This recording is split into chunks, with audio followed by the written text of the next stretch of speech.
Lotus reality and agro farming వారు premium farm land projects మన పొలం ఫేజ్ 1, 2 మరియు 3 కంప్లీట్ చేసుకొని మన పొలం phase 4 Wasar village at Narayana Khed లో ఆగస్టు 15 ఇండిపెండెన్స్ డే రోజు గ్రాండ్ లాంచ్ చేయడం జరుగుతోంది.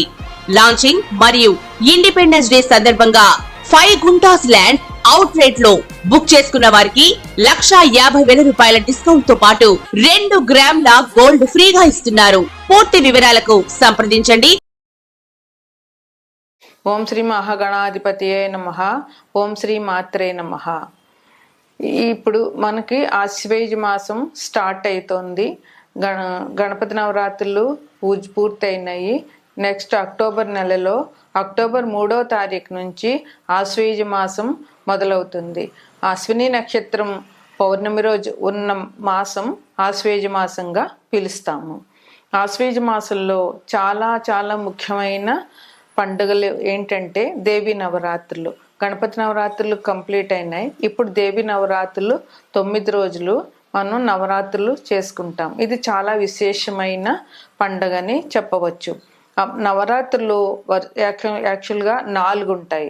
1 శ్యామలా నవరాత్రులు, 2 వసంత నవరాత్రులు, 3 వారాహి నవరాత్రులు, 4వది దేవి నవరాత్రులు. ఇది విశేషంగా అన్ని రాష్ట్రాల వారు మ్యాక్సిమం చాలా వరకు చేసుకుంటారు. ఈ దేవి నవరాత్రుల ప్రాముఖ్యం చెప్పడం ఎవరి తరం కూడా కాదు. ఈ ఆశ్వేజం అక్టోబర్ నెలలో మనకి చాలా ముఖ్యమైన పండుగలు వచ్చాయి. అక్టోబర్ 2వ తారీఖుని గాంధీ జయంతి. ఆయన జాతిపిత, మన దేశానికి ఎంతో సేవ చేశారు. మన స్వాతంత్రం రావడానికి ముఖ్య కారకుడు గాంధీ మహాత్ముడు. ఆయన జయంతి అక్టోబర్ 2వ తారీఖుని మనం చేసుకుంటాము. అక్టోబర్ 3వ తారీఖు నుంచి 12వ తారీఖు వరకు దేవి నవరాత్రులు జరుపుకుంటాము. తర్వాత ముఖ్యమైన పండుగ అట్ల తద్ది 1. అట్ల తద్ది 19/10/2024 అట్ల తద్ది వచ్చింది. ఇది పెళ్లికాని అమ్మాయిలు చేస్తారు, పెళ్ళైన స్త్రీలు చేస్తారు. అట్ల తద్ది నోములు చాలా ముఖ్యంగా ఉంటాయి. పునిస్త్రీ తను ఉండడానికి పసుపు కుంకాలు కలకాలు నిలవాలి అని అంటే అట్ల తద్ది నోములు ఆడపిల్లలు చేసుకుంటారు. తరువాత నరక చతుర్దశి. అది 30/10/2024 నరక చతుర్దశి అయింది. ఆ రోజు తలస్నానం చేసి దీపాలు మొదలు పెడతారు. లక్ష్మీ పూజ ఆ రోజు సాయంత్రం లక్ష్మీ పూజ చేస్తారు విశేషంగా. మరుసటి రోజు 31/10/2024 దీపావళి. దీపావళి అంటే అందరికీ తెలిసిందే. పిల్లలకి పెద్దలకి అందరికీ కూడా చాలా ముఖ్యమైన పండుగ. అక్టోబర్ నెలలో వచ్చే ముఖ్యమైన పండుగలు ఇవి. ఈ ఆశ్వేజ మాసం అంటేనే అమ్మవారని చెప్పవచ్చు. ఈ ఆశ్వేజ మాసంలో ఈ అక్టోబర్ నెలలో మన 12 రాసులకి అంటే 12 రాసుల వారికి ఎలాగుంటుంది, 12 నవరాత్రుల్లో ఏ అమ్మవారిని ఏ రాశి వారు పూజించితే ఏం ఫలితాలు వస్తాయి అనేది నేను ఇప్పుడు చెప్పదలుచుకున్నాను. తదుపరి కుంభరాశి. కుంభరాశికి అధిపతి శని భగవానుడు. కుంభరాశిలో ధనిష్ట 2 పాదాలు, శతభిషం 4 పాదాలు, పూర్వభాద్ర 3 పాదాలు ఉంటాయి. ఈ రాశి వారికి ఈ నెల ఈ మాసం మిశ్రమ ఫలితాలు ఇస్తుంది.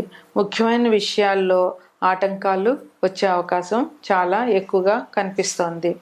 అలాగే కోర్టు కేసులు ఉన్న వాళ్ళు కొంచెం జాగ్రత్తగా ఉండి ఆ కోర్టు కేసులు సాధ్యమైనంత వరకు ఎలా జరుగుతాయో ఆలోచించుకుని లాయర్తో సంప్రదింపులు చేసుకుని కోర్టు కేసులు అటెండ్ అవ్వాల్సిన అవసరం ఈ రాశి వారికి చాలా ఉంది. ఇక మిగతా విషయాల్లో సామాన్యంగా ఉంటుంది. ఆర్థికంగా ధనం అన్నది ఖర్చులకు తగ్గ ధనం వస్తుంది. అట్లాగే ఎక్కువ లాభం అనేది లేకుండా ఖర్చులకు సరిపడా ధనం వీరు ఈ మాసంలో సంపాదించగలుగుతారు. మానసికంగా ఆందోళన ఉంటుంది. ఆ మానసిక ఆందోళన నుంచి బయటపడాలంటే ధ్యానం చేయడము లేదా దైవ ప్రార్థన, నామజపం చాలా అవసరం. వృత్తి వ్యాపారాల్లో అభివృద్ధి. వృత్తికి కారకుడు శని భగవానుడు. ఏదైనా వృత్తి మనకు ఉద్యోగం రావాలన్నా కూడా శని భగవానుడే కారకుడు. అందువల్ల వృత్తి వ్యాపారాల్లో అభివృద్ధి ఉంటుంది. శని భగవానుడి శని స్తోత్రం చదవడం, హనుమాన్ టెంపుల్లో ప్రదక్షిణాలు చేయడము, నవగ్రహాలకు 11 ప్రదక్షిణాలు చేయడము, హనుమాన్ చాలీసా పారాయణ, ఇట్లాంటివన్నీ కూడా శని భగవానుడి కృపకి పాత్రలు కాగలుగుతారు. ఇతరుల విషయాల్లో తలదూర్చొద్దు.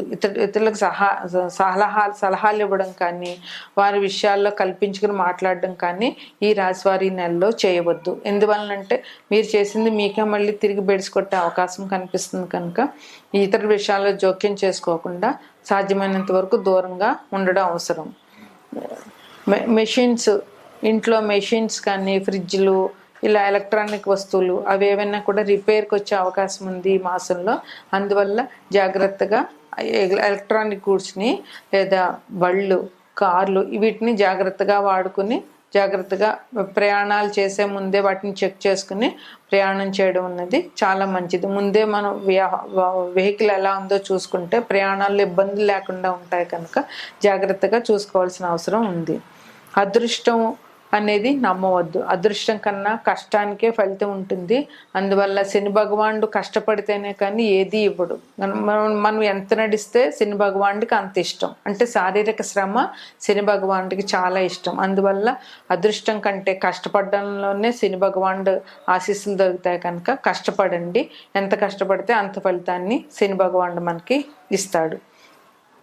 ఎందుకంటే శని భగవానుడు కుంభరాశిలోనే ప్రస్తుతం సంచారం చేస్తున్నాడు, లగ్నంలోనే ఆయన ఉన్నాడు కనుక ఆయన మనకి కావాలని బద్ధకాన్ని సృష్టిస్తాడు. కానీ ఆ బద్ధకాన్ని అధిగమించి కష్టపడడం వల్ల ఆయనకి ఇష్టం. మనకి మనసులో మాత్రం బద్ధకంగా సృష్టించేది ఆయనే. కానీ దాన్ని మనం ఎదుర్కొని ఆయన శ్రమ పడ్డామంటే శని భగవానుడు చాలా మేలు చేస్తాడు. విద్యార్థులకి బాగానే ఉంటుంది. స్టాక్ మార్కెట్ వాళ్ళకి కూడా బాగానే ఉంటుంది. షేర్స్ వాళ్ళకి బాగానే ఉంటుంది. అయితే ఈ రాశివారు సంతానం విషయంలో కూడా చాలా జాగ్రత్తలు ఏమీ అవసరం లేదు. సంతానం కావాలనుకున్న వాళ్ళకి సంతానం సంబంధించిన కొత్త వార్తలు వింటారు. అలాగే సంతానం ఉన్న తల్లిదండ్రులు మంచి అభివృద్ధిలోకి పిల్లలు వస్తారు. వారి వల్ల వీళ్ళకి సుఖము, సంతోషం, పేరు ప్రతిష్టలే తప్ప వాళ్ళ వల్ల వీళ్ళకి నష్టం జరిగే అవకాశాలు ఈ మాసంలో అయితే లేవు. ఈ రాశివారు దుర్గాదేవిని పూజించాలి. ఎందువలనంటే కుంభరాశికి అధిపతి శని, రాహువు కూడా కుంభరాశికి అధిపతే.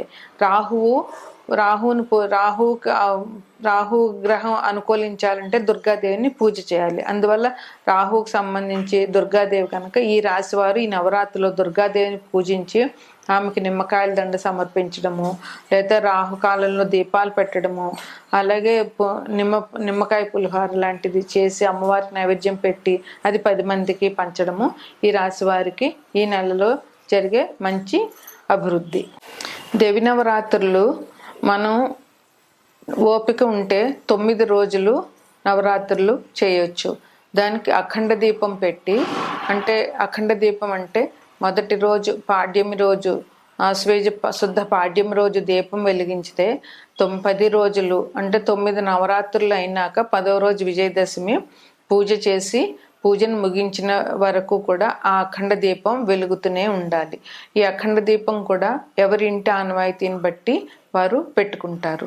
9 రోజులు చేయలేని వాళ్ళు మూలా నక్షత్రం నుంచి, మూలా నక్షత్రం అంటే సరస్వతీదేవి నక్షత్రం, ఆ రోజు నుంచి విద్యార్థులకి పుస్తకాలు పెట్టి తల్లిదండ్రులు విద్యార్థుల చేత నవరాత్రులు చేయించితే, నవరాత్రులు అంటే మూలా నక్షత్రం నుంచి విజయదశమి వరకు పూజ చేయించితే పిల్లలకి విద్యాభ్యాసంలో ఎటువంటి అడ్డంకులు లేకుండా మంచిగా విద్యని పూర్తి చేయగలుగుతారని నమ్మకం.